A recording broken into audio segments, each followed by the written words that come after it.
that happened to me. You know, I lost them all about 3 times before I just didn't know what else to do. Well, so my only problem with the small cell concept, though, was that it seemed to me, if her premise was right, that they had enlarged the bees and that was the cause of the problem, trying to force them to get smaller didn't seem any wiser to me. So I thought, well, I'm just going to let them build what they want and see what they build. So I started doing foundationless. Basically, if you take a regular wedge frame that goes in a beehive, you break the wedge off and turn it sideways and nail it on there, you'll have a guide down the middle for them to build a comb off of. If you do that, they'll build comb on that. If you see what they build, you'll find out that it varies. There's all different sizes of cells in the hive. What I thought I was going to find was what the normal size was. What I found out was that there's this whole range of sizes. Well, when I discovered the core of the brood nest was actually smaller than the 4.9, well, then I didn't feel bad about using 4.9 foundation. I figured, well, you know, they actually go smaller than that. I'm not going to worry about it one way or the other. But I liked foundationless so much at that point that I pretty much kept doing that. I experiment with the small cell kind of on the side, but mainly I do a natural comb now. What happened with the small cell, though, was you succeeded in finding a way to keep them alive. I finally found a way to keep them alive. Yeah. The varroa ceased to become a problem. It takes a couple of years for things to settle down, but once you get to where they're not a problem anymore, I don't even bother to count them anymore. I would recommend when you're starting to I would recommend you learn how to assess your varroa issues until you've got things under control. But I'd also recommend you try to get to a point where you don't have to treat for them. That's. So if you're starting off fresh, what do you do to exclude the problem with varroa mite from the very beginning? I don't think you can. I don't know if you can exclude it, but what you can do is you can monitor it, and then you can decide what you're going to do if you've got a problem. The idea I'm keeping bees to a certain extent is that you are never going to have a hive that is necessarily 100% free of a varroa mite or a small hive beetle or some other pest in there. The idea is if you've got a few, okay, it's manageable. It's when they start taking over because of health issues or design issues with the hive that you've got a problem. 1 or 2 mites isn't a problem.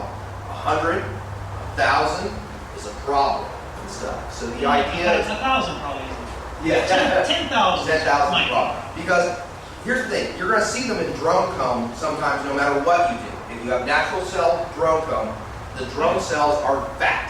They're big. I haven't actually seen any in drone comb in a long time. I see them every now and then. I see them every now and then. I used to see a lot, yeah. I see them every now and then. But, you know, the idea is, you know, that as free of that stuff as possible, with as few chemicals as possible. And one of the best ways I've discovered to do that is with smaller natural cell stuff. And that's what works, you know, and if I can do it without keeping the chemicals on it, that's great. Yes? Now, to get back to what you're saying, burning out the range, the predator wants to get a pop and not worry about the varroa. Honey supercell is on the market that wasn't there a quarter of a century. Yeah. And you only need 2 or 3 frames of them to start them. Yeah. And then they're out the control. That's true, and I'll go with the foundation. I'll go with the regression and stuff a little bit later, but yeah, go ahead. I know nothing about bees except the few couple articles that I've read. And apparently there's 2 schools. There's the organic one and there's the non-organic. And you guys are from the organic. I heard the lady talk about she went to bee school for 8 weeks. 8 weeks. So what are we going to learn in 2 days about organic that she learned? And I'm going to go over that fun part with you because your course continues on. And it's one of the things I was going to mention, but I'll mention it now. One of the reasons that I charge a little bit extra for the introduction course is because it includes membership for those who may not be with the association for 1 year. So here's the deal. You get on our mailing list, you come to our meetings, you come to our other events, your education continues on for an entire year and stuff. You got hands-on and stuff to go with. Yes? Also, our bee school was not organic. Yeah. Our bee Right. school was traditional, so Yeah. you guys are so lucky that you have a president that's into this because anything I learned about chemical free beekeeping, I did not learn it in bee school. I learned it from going online, meeting these guys, reading, studying myself, But experimenting. you're gaining about 700 barrels a year of honey. No, I've only did 45 before last year on a good. 700 pounds in a barrel. 700 pounds in a barrel. 700 pounds of honey in a barrel. Oh, 700 pounds. Yeah. But, well, what I'm trying to figure out is, I guess there's commercial beekeepers that aren't Organic, most of them aren't. And are they producing more than you guys are? No, a lot of them in my area, that's why they're doing the migratory route, because that's the money to stay in business, and they're not making honey. And what they are doing with honey, where it's contaminated, that's holding the market down for our side, is that they come back and then they gotta dump it, and since they're doing it so cheap, don't look at it. See, well, most of the honey you buy in the store What they theoretically don't talk comes. about is a lot of the guys like you that are running clean, here the local packers are sucking that honey up, mixing it in with the other to get the contamination levels down so it's within legal bounds for selling. Oh my God. But I didn't say that. The majority of the honey consumed in this country doesn't come from this country.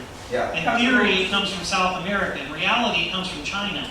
China got banned from shipping it here because it's all contaminated even worse than ours, which is So they pretty couldn't contaminated. dilute it down with And so they ship it to wherever and then get them to rebottle it and ship it to here and say that it's from that country. And so But most it's of the either honey, like product of Russia. Yeah. so most of the honey you buy here actually comes from somewhere else. The commercial beekeepers in this country make their living pollinating. Holiday, not selling honey. They don't make the money. Go over that. Honey's just, to them is just a nuisance. They haul their bees to California. They put their hives in an almond orchard. They get $150 a hive for pollinating the almonds, and then they move them to some apple orchard and some Blueberry, work their way across the country. doing Now, the pollination. pollination thing has another effect. Because when you do the pollination, you've got the chemicals. Yeah. You've got the chemicals with the water, and you've got it with the pollen, you've got it with the honey. We'll go over that in the other room. But since the wax absorbs as much contamination as it can before it leaches into the honey, which we're getting now, then you hear the problems on the internet, but all the wax is contaminated, I can't even buy the new stuff. Yes, that's true. Let me explain to you a little bit about what she's talking about. When you buy a hive, one of the things you do is you buy the frames for it, and what many of us will do is we will buy the wax foundation or the plastic foundation that is wax coated in order to give the bees something to start building their comb on. Their comb is where they live. The comb is contaminated with heavy metals from pesticides and fertilizers that they have been using for the past 50 plus years. Okay? So it's very, very difficult to find wax or foundation that isn't. And what happens? Yeah. You're not even talking beekeepers here. Yeah, no, I understand. That's not treatment. That's just what they get from going out to the farm field and plants and stuff and gathering the nectar and the pollen. As they come back with pollen on their legs, the nectar in their stomach, they spit it back up into the cells, which are made of wax. And it absorbs it. What happens is the beekeepers take that wax out. After they've extracted the honey, they melt it down, and the wax wholesalers buy it from them to make more foundation and sell it back to them. So that's how it But works. the bulk of the contamination is not from the agricultural chemicals. The bulk of it's from the beekeeper applied. That's true. That's true. I mean, that's the thing. Beekeeper what? Beekeeper Beekeeper treatment. applied chemicals. From the beekeeper applied chemical. And we are still finding chemicals in the wax foundation that we banned in the 70s. We're still finding remnants of it. Earlier than that. Earlier than that and stuff, We're but still finding DDT in it. we're still finding DDT in wax foundation. DDT is on the market in California, I didn't tell you that. And they- They arrested the person and they're going to jail, they're trying to figure out who he was all selling to now. But anyway, like everybody's saying, the majority of the contamination in the hive actually comes from beekeepers. The two prevalent treatments for varroa mites are both lipophilic, that means they like oil, which means they like wax, which is a kind of oil. They don't So- break down. So they don't break down unless they get exposed to ultraviolet light, which in the dark of the hive doesn't happen, and in a block of wax it doesn't happen. But Yeah. they actually do break down if you expose them to ultraviolet light, but that doesn't happen, so it's irrelevant. That's sunlight. But, well, that's my point, ultraviolet light. But anyway, Yeah, can't you do like the new filters, put an ultraviolet light in the hive, maybe? No, bees No, won't no. react well with that. Your bees aren't the going to die. bees live in the dark. That's where bees live. That's what they expect of them. So that wouldn't work. But anyway, the point is that the wax supply is contaminated in the first place, and the beekeepers keep contaminating more. And this it's the wax right now, the foundation you buy right now, has as much poison that supposedly will kill the mites, which doesn't work anymore, in the wax as what people were putting in to kill the mites when they first started doing this. All right, Okay?